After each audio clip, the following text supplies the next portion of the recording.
Hello students, today my lecture is on राज्य सभा। First lecture में मैंने आपको लोकसभा के बारे में बताया था। अब इस लेक्चर में मैं आपको राज्यसभा के बारे में बताऊंगी। Just like that, formation of Rajya Sabha, it is the second house. जैसे लोकसभा को फर्स्ट हाउस कहा जाता है, राज्यसभा को सेकेंड हाउस कहा जाता है।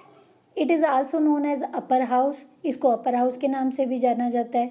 इसको परमानेंट हाउस के नाम से भी जाना जाता है, क्योंकि इसको परमानेंट हाउस इसलिए कहा जाता है क्योंकि ये कभी भी डिसॉल्व नहीं किया जाता। लोकसभा को आप डिसॉल्व कर सकते हो, लेकिन परमानेंट हाउस होने की वजह से राज्यसभा को कभी भी डिसॉल्व नहीं किया जा सकता। It is also known as council of states. इसको काउंसिल ऑफ स्टेट्स के नाम से भी जाना जाता है, क्योंकि स्टेट्स से चुने हुए जो मेंबर्स होते हैं, जो हमारे द्वारा चुने जाते हैं, वो मेंबर्स इसके मेंबर बनते हैं। It has less power as compare to Lok Sabha. Lok Sabha के कंपैरिजन में इसके पास पावर्स बहुत कम होती हैं। नेक्स्ट है number of members. The maximum number of members of Rajya Sabha is 250। जैसे लोकसभा में 552 मेंबर्स थे, इसमें राज्यसभा में मेंबर्स हैं 250, but at present it is 245। लेकिन एट प्रेजेंट सीट्स 250 हैं, लेकिन प्रेजेंट में 245 सीट्स पे मेंबर्स अवेलेबल हैं। 5 जो सीट्स हैं अभी वेकेंट हैं। 245 मेंबर्स में से भी 233 members elected from state legislature and UTs elect किए जाते हैं, स्टेट लेजिस्लेचर में से एंड यूटीज़ में से, यानी कि यूनियन टेरिटरी में से। ठीक है।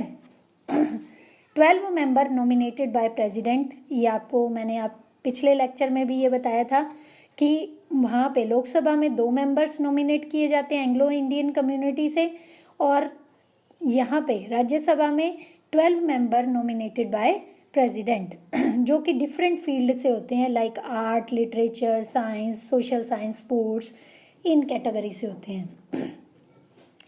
नेक्स्ट है election of members. Members are elected indirectly. Indirectly Rajya Sabha के मेंबर्स को चुना जाता है। Members are elected through the process of single transferable vote using proportional representation by the members of various state and UTs। Single transferable vote जो दिए जाते हैं, indirect election होने की वजह से इन इलेक्शन में हम लोग चुनाव नहीं करते। जनरल पीपल चुनाव इलेक्शन नहीं करते, इलेक्शन में पार्टिसिपेट नहीं करते। इसीलिए जो हमारे द्वारा चुने गए मेंबर्स होते हैं, वही अपने में से वही इलेक्ट करते हैं राज्यसभा के मेंबर्स को। ठीक है। सिंगल ट्रांसफरेबल वोट सिस्टम, ये मैं आपको बाद में बताऊंगी। सिंगल ट्रांसफरेबल वोट यानी कि एक बार आपने जिसको वोट दे दिया, वो वोट आपका उसी के लिए काउंट होगा। टेन्योर, इसका टेन्योर यानी कि टाइम पीरियड 6 ईयर्स होता है। लोकसभा का टाइम पीरियड 5 ईयर्स होता है। उसको कभी भी डिसॉल्व किया जा सकता है, राज्यसभा को डिसॉल्व नहीं किया जा सकता। आफ्टर एवरी 2 ईयर, हर 2 साल बाद 1/3 मेंबर्स रिटायर्ड, 1/3 मेंबर्स राज्यसभा के रिटायर हो जाते हैं एंड न्यू मेंबर्स इलेक्टेड, जो न्यू मेंबर इलेक्ट किए जाते हैं। Qualification of members: he should be citizen of India, he should be age 30 years and more, he should not hold an office of profit under the Indian government or any state government. He should not be declared as mentally disabled through any court. He should not be bankrupt. ये सारी उनकी मैंने आपको qualification बता दी। Next है meetings.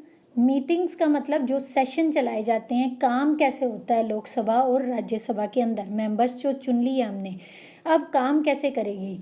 Meetings of Lok Sabha and Rajya Sabha are called as and postponed only by the President। Lok Sabha और राज्यसभा की meetings को प्रेसिडेंट बुलाते भी हैं और पोस्टपोन करने का अधिकार भी प्रेसिडेंट के पास ही होता है, यानी कि ये प्रेसिडेंट की पावर है। नेक्स्ट है the interval between 2 respective meetings of Lok Sabha and Rajya Sabha not be more than 6 month. Lok Sabha और राज्यसभा की जो हाउसेस की मीटिंग्स होती हैं उनके बीच का इंटरवल जो होता है वो 6 मंथ से ज़्यादा का नहीं होना चाहिए। यूजुअली 3 सेशन होते हैं हमारे पार्लियामेंट के, summer, monsoon and winter. Summer session February to May चलता है, monsoon session July to September, winter session November to December. Gap can not be more than 6 month. इनके बीच में जो ये सेशन टाइम पीरियड दे रखा है इनके बीच में गैप 6 मंथ से ज़्यादा का नहीं होना चाहिए। आपने नोटिस किया होगा कि यहाँ पे जनवरी नहीं दे रखा, अक्टूबर नहीं दे रखा और जून नहीं दे रखा। 3 मंथ्स यानी कि 1 मंथ का गैप दिया हुआ है इन्होंने। मोर देन 6 मंथ का गैप नहीं होना चाहिए इन सेशन में। नेक्स्ट है ऑफिसर ऑफ राज्यसभा। राज्यसभा के ऑफिसर कौन कौन से होते हैं?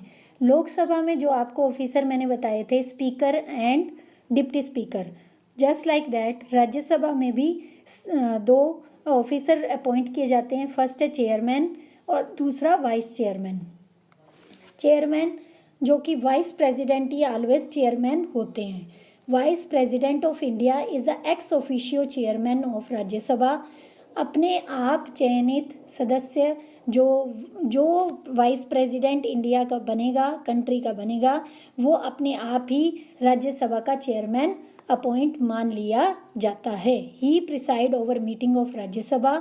वही राज्यसभा की मीटिंग्स को भी देखते हैं, चलाते हैं। अब नेक्स्ट मैं आपको एक चीज़ क्लियर कर दूं, डायरेक्ट एंड इनडायरेक्ट इलेक्शन क्या होते हैं।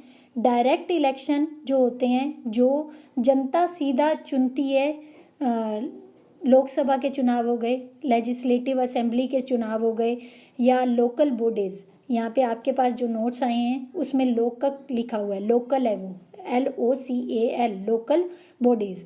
लोकल बॉडीज़ यानी कि नगर पालिका के हो गए, म्यूनिसिपैलिटी हो गई, इनके चुनाव जो होते हैं, या पंचायत के जो चुनाव होते हैं वो उनके डायरेक्ट इलेक्शन होते हैं। आपने देखा होगा डायरेक्ट इलेक्शन में जो पब्लिक है वो खुद जाती है वोट डालने।